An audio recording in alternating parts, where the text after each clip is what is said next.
Okay, what do we have today?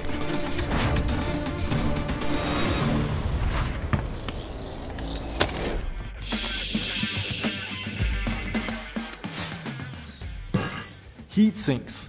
They're great at getting heat out of electronics, but most of them make you force air in one direction or the other.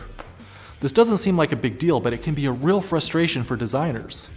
Ohmite's P-series heat sinks used forged pin technology in place of traditional extruded fins, and this allows forced convection cooling in multiple directions.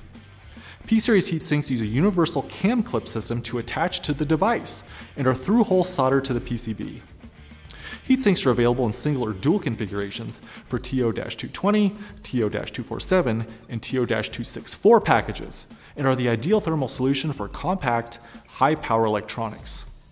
The pin-fin design also provides increased surface area for minimum thermal flow impedance. They're available with or without a black anodized finish and can be used with natural or forced convection cooling.